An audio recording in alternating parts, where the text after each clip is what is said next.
When Stanley came to a set of 2 open doors, he entered the door on his left.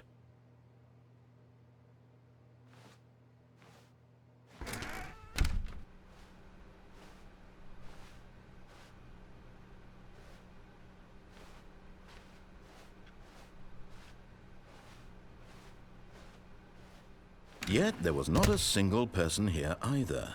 Feeling a wave of disbelief, Stanley decided to go up to his boss's office, hoping he might find an answer there.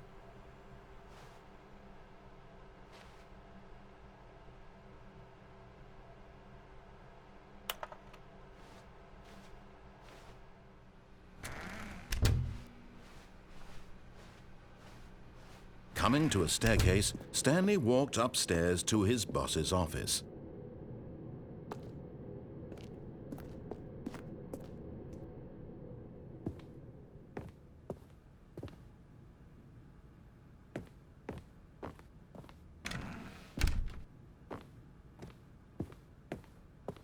Stepping into his manager's office, Stanley was once again stunned to discover not an indication of any human life.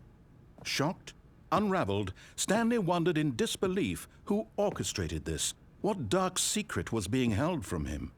What he could not have known was that the keypad behind the boss's desk guarded the terrible truth that his boss had been keeping from him. And so the boss had assigned it an extra secret PIN number, 2845. But of course, Stanley couldn't possibly have known this.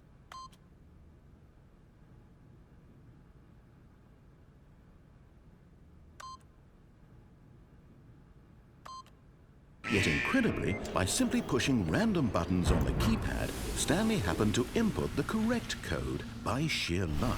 Amazing. He stepped into the newly opened passageway.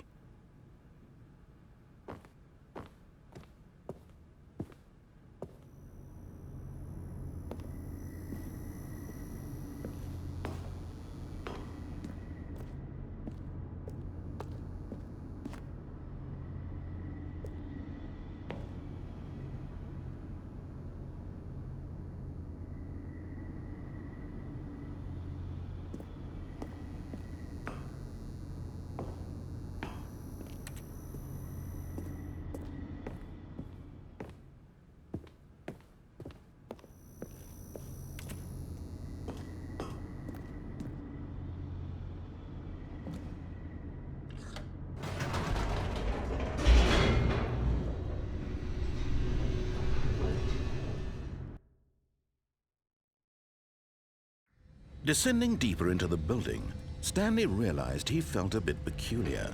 It was a stirring of emotion in his chest, as though he felt more free to think for himself, to question the nature of his job. Why did he feel this now, when for years it had never occurred to him? This question would not go unanswered for long.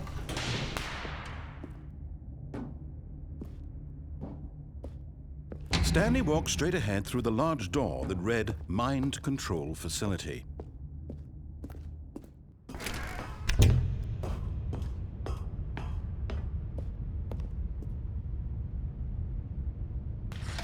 The lights rose on an enormous room packed with television screens. What horrible secret did this place hold? Stanley thought to himself. Did he have the strength to find out?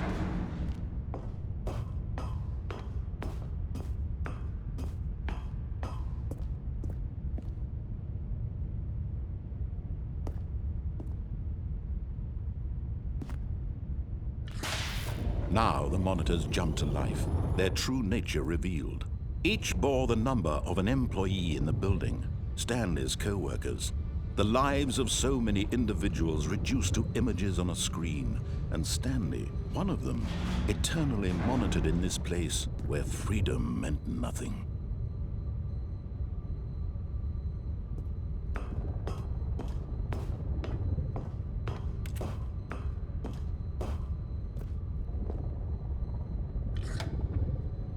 This mind control facility, it was too horrible to believe. It couldn't be true. Had Stanley really been under someone's control all this time? Was this the only reason he was happy with his boring job? That his emotions had been manipulated to accept it blindly? No. He refused to believe it. He couldn't accept it. His own life in someone else's control? Never. It was unthinkable. Wasn't it? Was it even possible? Had he truly spent his entire life utterly blind to the world?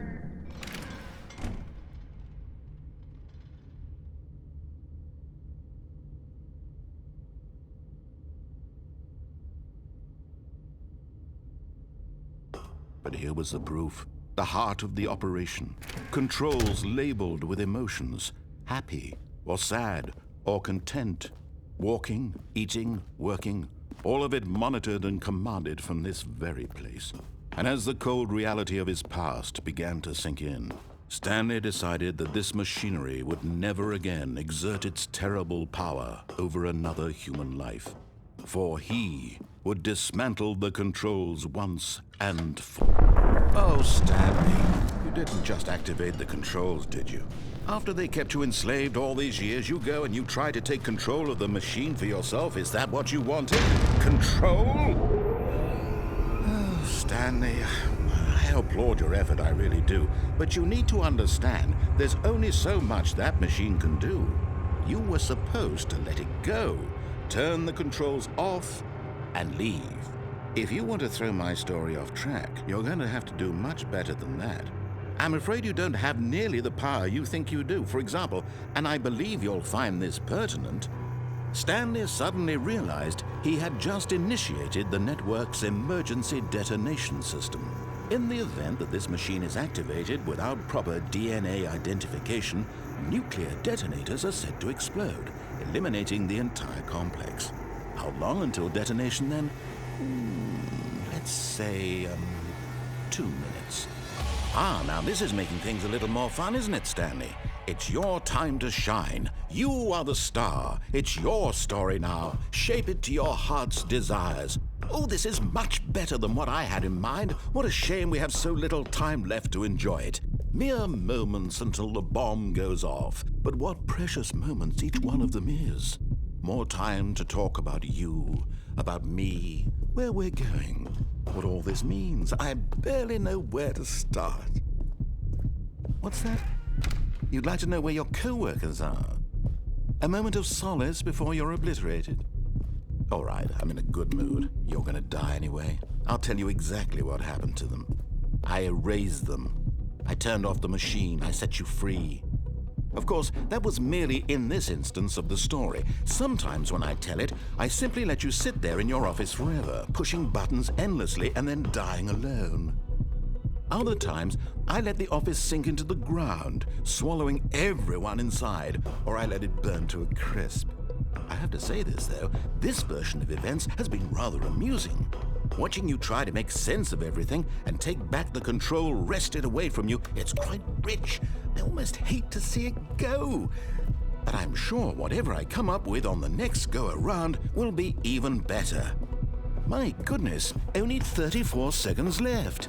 But I'm enjoying this so much. You know what? To hell with it.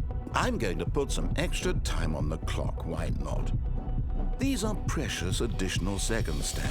Time doesn't grow on trees. Oh dear me, what's the matter, Stanley? Is it that you have no idea where you're going or what you're supposed to be doing right now? Or did you just assume when you saw that timer that something in this room was capable of turning it off? I mean, look at you. Running from button to button, screen to screen, clicking on every little thing in this room. These numbered buttons, no, these colored ones. Or maybe this big red button, or this door. Everything, anything, something here will save me. Why would you think that, Stanley? That this video game can be beaten? Won? Solved? Do you have any idea what your purpose in this place is? Stanley, you're in for quite a disappointment. But here's a spoiler for you. That timer isn't a catalyst to keep the action moving along. It's just seconds ticking away to your death. You're only still playing instead of watching a cutscene because I want to watch you for every moment that you're powerless. To see you made humble. This is not a challenge. It's a tragedy. You wanted to control this world, that's fine. But I'm going to destroy it first, so you can't. Take a look at the clock, Stanley. That's 30 seconds you have left to struggle. 30 seconds until a big boom and then nothing. No ending here, just you being blown to pieces. Will you cling desperately to your frail life, or will you let it go peacefully? Another choice. Make it count, or don't. It's all the same to me, all a part of the joke. And believe me, I will be laughing at every second of your inevitable life from the moment we fade in until the moment I say, happily ever after.